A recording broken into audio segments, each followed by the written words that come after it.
Humans convey volumes of emotional information non-verbally through facial expression and body movement. Strong emotions are evidenced by involuntary actions like laughing, gasping, or crying. But signals like those aren't always reliable. We normally expect people to laugh because they find something funny. But people also laugh when they're nervous, angry, triumphant, or afraid. Non-verbal signals can communicate a great deal about emotion, but we still need words to be sure our feelings are interpreted correctly. In fact, it's one of the most important and frequent uses for language. The next couple of videos in this series on the autistic verbal spectrum are about how we use words to convey and express emotions, and how autistic emotional responses may not always be what non-autistic people expect. So let's get started by talking about Alexithymia.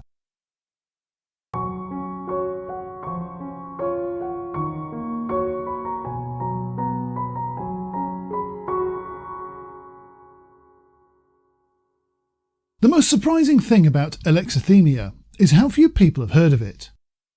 Around 10% of the world's non-autistic population is alexithymic, yet if you mention it to most people they won't have a clue what you mean. A while ago I actually tested this out by asking everybody I came into contact with over a fortnight what they thought alexithymia might be.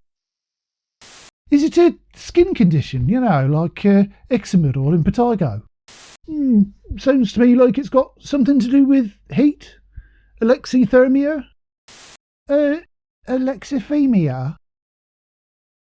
Were he that Russian guy what got poisoned with the umbrella? Alexithymia is actually a difference in how a person understands and interprets emotions, including, or especially, their own. It can be as simple as finding it difficult to think of the right words to describe feelings, right up to being unable to fully understand and experience one's own emotions in the moment, leading to unexpected emotional states after the event. You'd be forgiven for thinking alexithymia is a mental illness or a disability, but you'd be mistaken. It's a personality trait.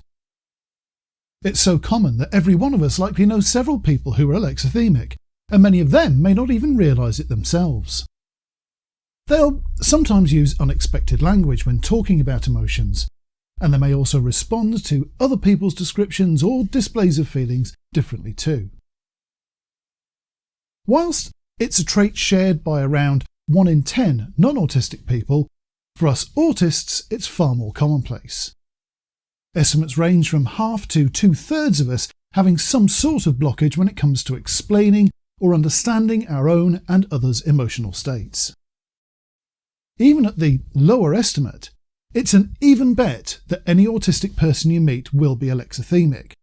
So when we talk to you about emotions, we may not use language that you expect.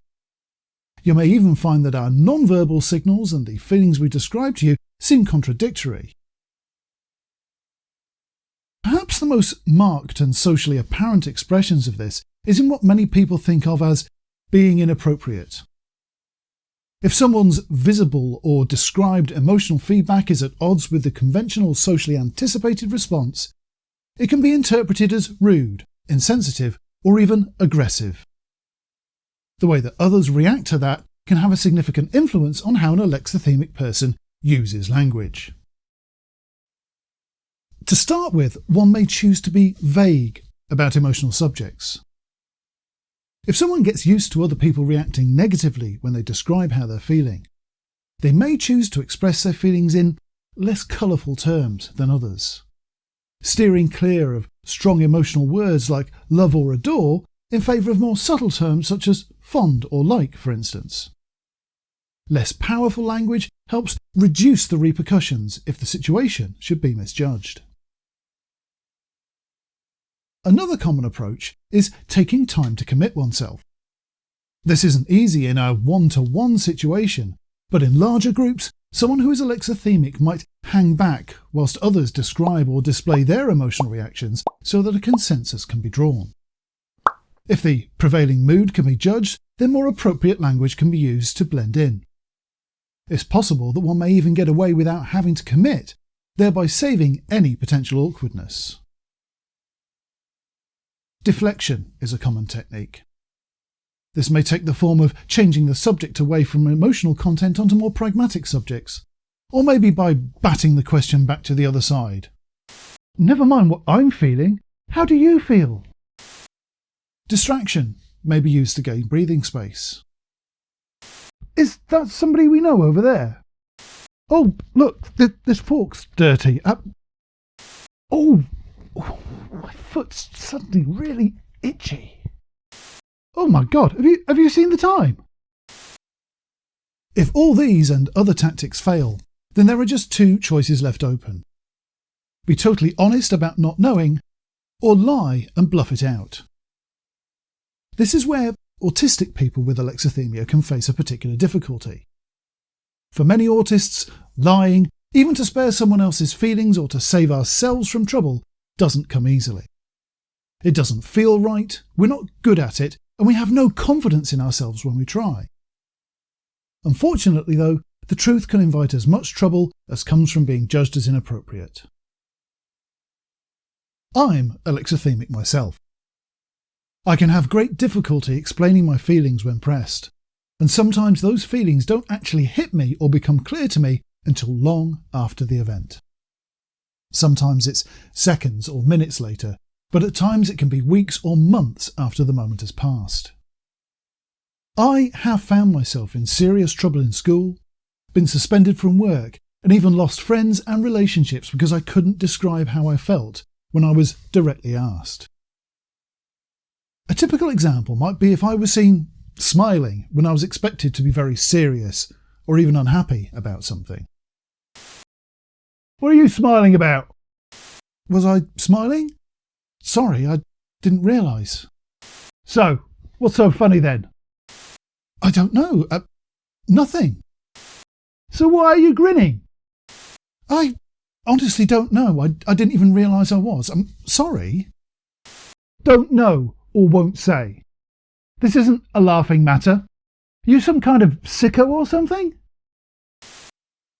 And so it goes on. Before you know it, I'm in serious trouble. I can't answer the question, but the person interrogating me interprets it as refusal. They might assume that I'm a liar, that I have a sick sense of humour, that I don't appreciate the gravity of the situation, or that I'm trying to make a fool of them. This can happen to me even now that I'm fully open about being autistic with everyone. Even when I tell people that I'm autistic and alexithymic, that if I say I don't know how I'm feeling, I genuinely don't know, I still find myself being judged by standards I can't fairly be held to. This series is about the verbal spectrum, so non-verbal signals aren't our focus here. But the lesson I hope we can all learn from this film is that the verbal descriptions autistic people give about our feelings may not always match those non-verbal signals. There may be times when you think we look happy, sad, confused or angry, but we ourselves don't know or can't describe how we're feeling. Even when we try to, we may use bland, non-committal language to avoid causing offence or getting into unnecessary trouble. Remember that when you're talking to an autistic person, there's at least a 50-50 chance they will be alexithymic, so their emotional communication might not fit into the rules you've learned to expect. Even if the person isn't autistic, there's still a 1 in 10 chance they may be in the same position.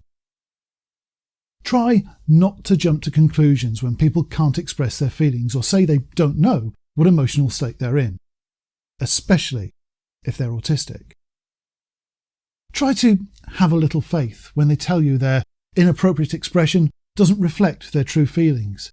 And please, don't assume someone is hiding something or trying to deceive you when they just don't make the same connections between feelings and words as you do. Thank you for watching. Do you like the Autismatic channel? Have you found it helpful or interesting? Have you learned anything? If so, then please let me know in the comments and consider supporting the channel on Patreon like the good people listed below. Patrons help to make a huge difference to what we can achieve and enjoy exclusive member benefits. You can also subscribe to the channel on the logo link here, watch more videos on these links, or visit autistic.com.